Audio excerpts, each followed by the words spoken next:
ሌላው ሞዴል የሚለው ነው። ሞዴል ውስጥ ስንገባ የኮለናችን ማቴሪያል የምንመርጥበት ነው። ማቴሪያል ውስጥ ስንገባ ብዙ አይነት የማቴሪያል አይነቶች አሉ።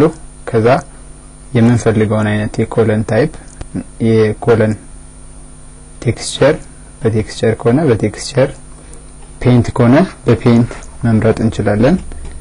ብዙ አይነት ቴክስቸር እና የፔንት አይነቶች አሉ። እዚህ ጋር ፔንት መምረጥ ከፈለኩ ፔንት መርጣለሁ። ፔንት 08 የመረጥኩት። ሌላ ከፈለኩት ሌላ ቴክስቸር ብሬክ ሬድ ይለውን መምረጥ እችላለሁ። ከታች የምናየው ስትራክቸራል ቤሪንግ የምናየው ሌየር ነው። የስትራክቸራል ቤሪንግ የሚለው ያው ባይ ዲፎልት የተጻፈ ነው። እኛ ስለ ሌየር ስናወራ ተነጋግረናል። እዚህ ጋር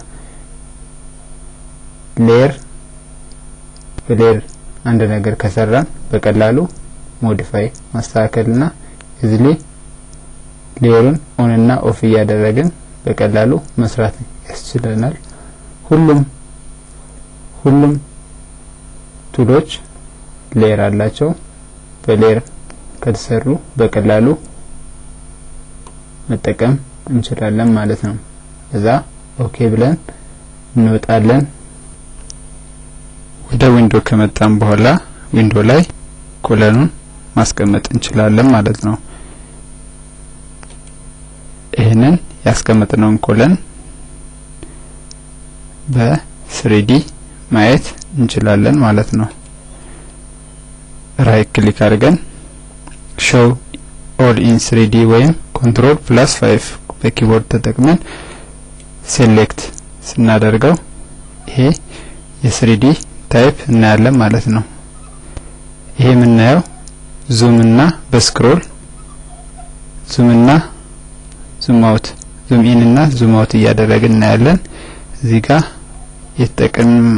የተጠቀምነው ማቴሪያል ብሪክ ማቴሪያል ነው።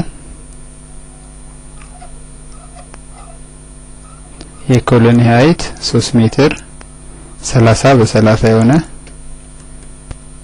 ኮለን ተጠቅመናል። ለማዞር ከፈለግን ተርን የሚለውን ማዞር እንችላለን ማለት ነው። ወደ 2D ዊንዶ ለመመለስ አራውን ሴሌክት አድርጌ ራይት ክሊክ ጎ ቱ ፍሎር ፕላን ወይም በኪቦርድ F2 የሚለውን መጫን ነው ማለት ነው። ሌላው የምናየው ቢም የሚለውን ነው። ቢም ማለት እዚህ ኢንፎርሜሽን ቦክሳችን ላይ ሰፋ ያለ ማብራሪያ ያሳየናል ማለት ነው።